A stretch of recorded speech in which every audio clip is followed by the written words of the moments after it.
Bom dia, delegado. Bom dia, Daniel. Tudo bem? O que vocês encontraram até agora? Alguma pista desses homens que fizeram ou promoveram essa execução? Daniel, é um pouquinho cedo, né? É muito recente o fato. Nós ficamos até tarde ontem no local, e o local é fundamental porque as evidências, as marcas, as pistas que podem levar à solução do caso, elas estão ali no local, né? Então eu fiquei com a delegada plantonista ontem até tarde lá, e tem realmente alguns elementos interessantes, importantes, que podem levar à solução desse caso, né? Nós conseguimos já com a perícia alguma coisa ontem e estamos trabalhando ininterruptamente. A questão da vítima, né, Daniel, é importante. A investigação sempre parte da situação da vítima, que pode levar à motivação do crime, né?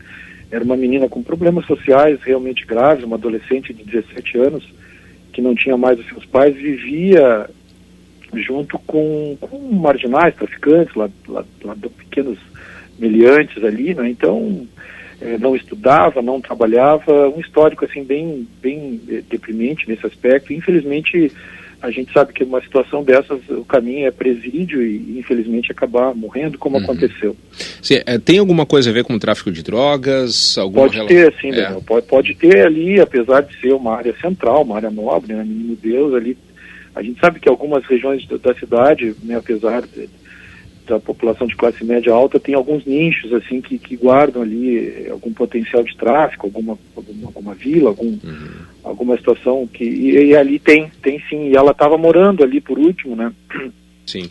Ela estava fora de Porto Alegre e veio para cá recentemente, e ela tinha esse envolvimento, conforme nós apuramos. É que a questão das testemunhas, sabe, é complicada, é difícil, as pessoas têm medo de falar, e muitas dessas mortes, inclusive, que têm ocorrido, é em função dessa intimidação, como represália por pessoas que acabam, testemunhas que acabam falando alguma coisa sobre crimes que sabem o que viram. Então a gente tem que ter muito cuidado nesse sentido. A polícia já sabe por que ela estava ali exatamente? Era um local de passagem, ou era alguma referência para ela? Sim, era onde ela estava, por último, digamos assim, vivendo, né, habitando. Ela estava ali algumas semanas, né, convivendo com essa marginalidade, conforme eu te relatei. E então nós temos alguns indicativos ali, inclusive materiais, né, não só a questão subjetiva das testemunhas, mas alguma coisa material que nós vamos desenvolver nesse sentido. Tem um carro, né, que foi onde ela acabou sendo executada, num carro. Nós não sabemos também essa questão, se ela ficou presa de algum modo no veículo, tentaram jogar ela acabou sendo arrastada por alguns metros ali, né, ficou uma marca no chão. E por isso que foi algo assim que de uma violência, né, uma quantidade de tiros também. Isso tiros. Surpreende, né, delegado? Porque a exemplo do que nós vimos recentemente no aeroporto Salgado Filho, quem vai promover uma execução não tem mais limite, não tem hora, não tem lugar. Se quiser dar recado, melhor.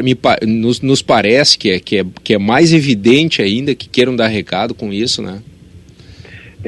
Essas mortes mais violentas, né, que têm aparecido, né, ao nosso ver, exatamente essa é a finalidade, né? Um recado do tipo intimidação, no sentido da intimidação a um grupo rival ou para alguma situação nesse sentido, né? Para intimidar, para dar uma demonstração de força, de medo, né? De impor algum medo.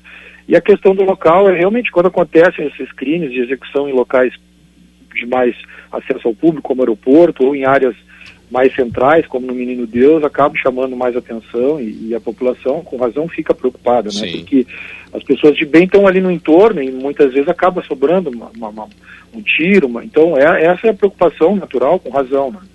Agora, nós temos trabalhado, né, Daniel, no sentido de elucidar esses casos, e temos, dentro, né, dos recursos que nós contamos hoje, obtido um bom resultado, né, conseguindo resolver ou parcialmente resolver a maioria desses casos aí que tem tido essa repercussão, como foi a situação do aeroporto, né, e outros casos, como aquela chacina ali da Zona Norte, enfim.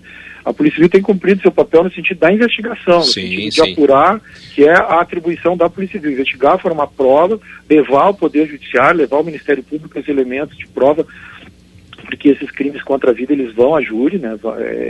É a competência da vara do júri, então é um pouco mais complexa, é uma prova que tem que ser mais trabalhada, porque ela é avaliada com mais critério, né? E não é muito simples, assim, não é do dia para a noite que nós conseguimos resolver um caso de homicídio. Ele demanda um pouco de tempo. A investigação tem o seu processo, né, de tempo, de maturação. Então, mas pela quantidade de crimes que tem acontecido, às vezes a gente tem um pouco de dificuldade nesse aspecto, né? Porque tu tem que investigar um e daqui a pouco já acontece outro. Mas nós temos, como eu disse, conseguido um bom resultado. Nós temos quase 70% o nosso índice de esclarecimento, de elucidação desses delitos que nós temos investigado e encaminhado à justiça. Nesse caso, o delegado, como a escola falou, o que chama a atenção é o fato de eles agirem assim, num bairro populoso, um bairro como essa região aqui, Menino Deus, divisa Sim. com a Cidade Baixa, como foi lá no aeroporto também. Há assim, algum indício que remeta a uma possibilidade de que seja a mesma quadrilha, pelo método utilizado, de sair atirando com... Tanto o número de tiros é parecido, o fato de ser num local de grande movimentação é parecido. Tem algum indício de que possa ser das mesmas facções ou briga de facção? Bom dia, Rosane. Bom dia. Não. Esses dois casos que tu está referindo aí, ontem ali do Menino Deus, na Música Teixeira, e o do aeroporto, semana passada não tem nenhuma ligação entre eles. Tá. Bom, delegado, mais alguma informação sobre esse caso? Vocês já têm pelo menos alguém, não tem ninguém identificado ainda, né? Não tem nenhum autor, né, identificado.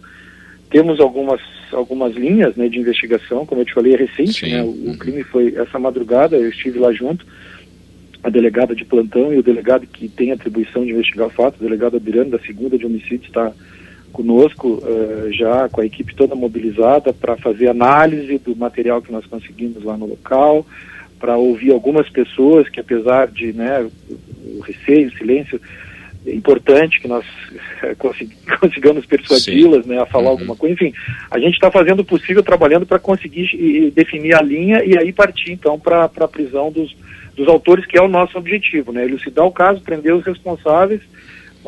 Só o Departamento de Homicídios esse ano, Daniel, já tem mais de 350 prisões, né? Nossa. Quer dizer, mas nesse momento vocês terão uma dificuldade, né? Porque, por incrível que pareça, a lei eleitoral, mesmo que se identifique que eles são os assassinos, passado esse momento do flagrante, até a eleição eles não podem ser presos.